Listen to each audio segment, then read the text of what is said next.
I was kicked out for my sister's false accusation. Now, they want to be included in my wedding, but it's too late. I'm 26 male. Growing up, we seemed like any other family. Dad worked at the local manufacturing plant. Mom ran her catering business, and my sister, Monica, and I were practically inseparable. I spent my weekends either gaming or helping around the house, normal teenage stuff. At least, that's what I thought until that night 6 years ago. It started at a friend's house party. People were having fun, music was playing, everything seemed fine. Until the next morning, when several expensive items turned up missing: phones, tablets, electronics. That's when Monica decided to pin it all on me. I remember that morning like it was yesterday. Monica burst into the kitchen where our parents were having coffee, tears streaming down her face. I saw him. She screamed, pointing at me.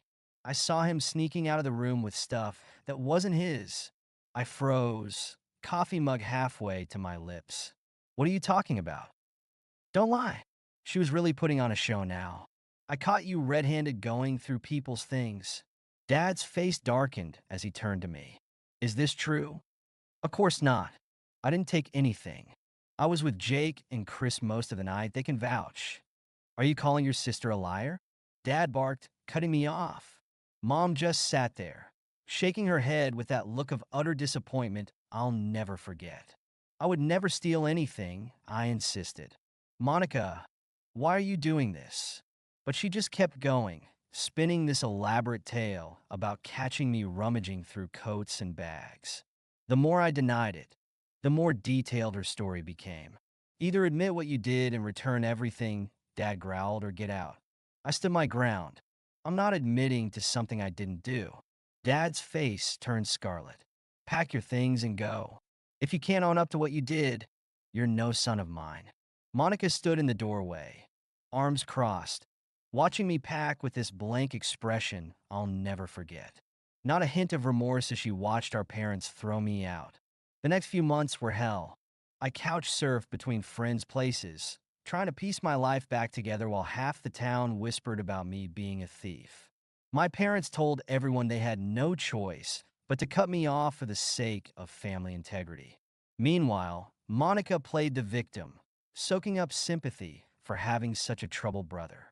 Eventually, I scraped together enough from odd jobs to rent a tiny studio apartment in the next town over.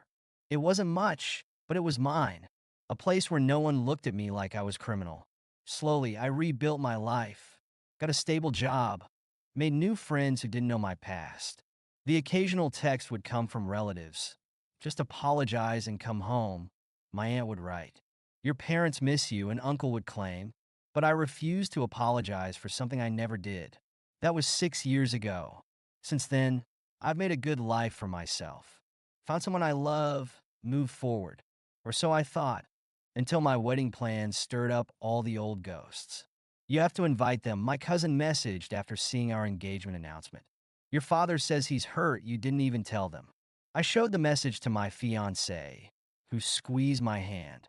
If they want to make amends, she said gently, shouldn't they start with an apology? But apologies weren't their style. Instead, my mother sent a message through my aunt. We deserve an invitation. He needs to stop acting like a victim. The nerve of it made my blood boil. Then came Monica's voicemail, dripping with fake sweetness. Hey, long time no talk. Heard you're getting married.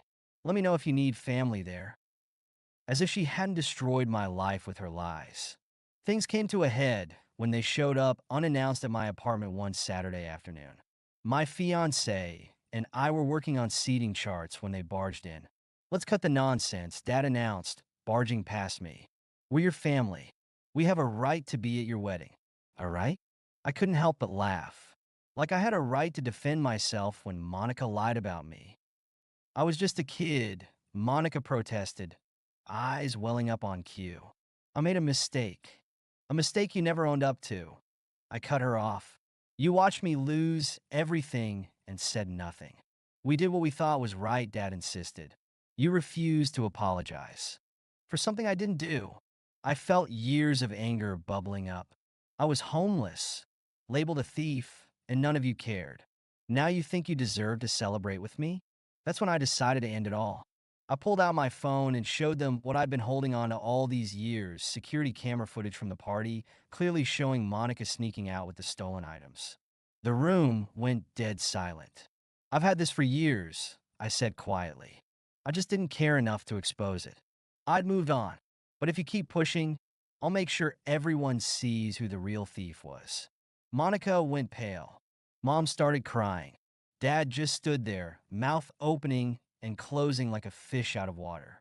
If you try to crash the wedding, I added, security will remove you. That's not a threat, it's a promise. They left without another word, but the drama wasn't over. They tried showing up at the wedding anyway, causing a scene until security escorted them out. Later, they had the nerve to call and blame me for ruining Monica's life by exposing her lies. What about my life? I asked before hanging up. Where was this concern when she ruined mine? The wedding was beautiful despite their attempts to spoil it. My wife and I celebrated with people who truly cared about us, who'd stood by me through everything. As we left for our honeymoon, I felt lighter somehow.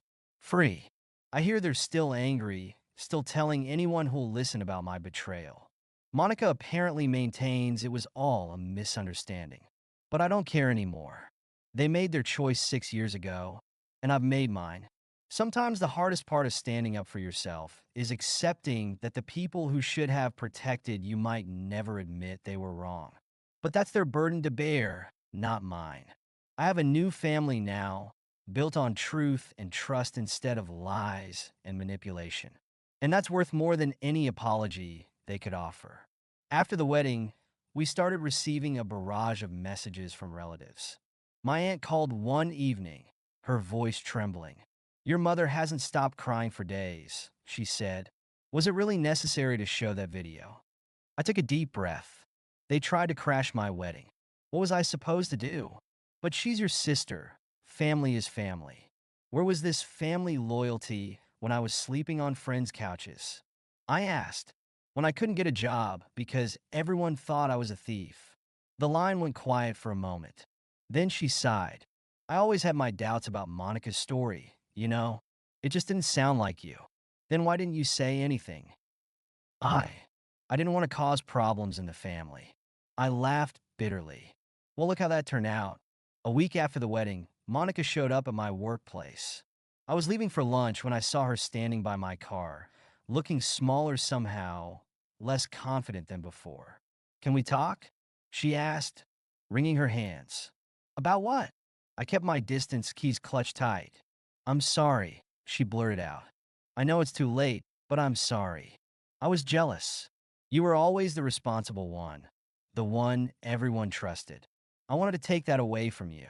I studied her face, searching for signs of manipulation. 6 years, Monica. 6 years of watching me suffer while you played victim. I know. Tears rolled down her cheeks.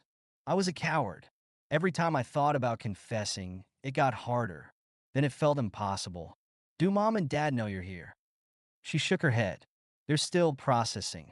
Dad keeps saying he failed both of us. Mom barely leaves her room. They did fail us, I said. They failed to listen, to question, to be fair.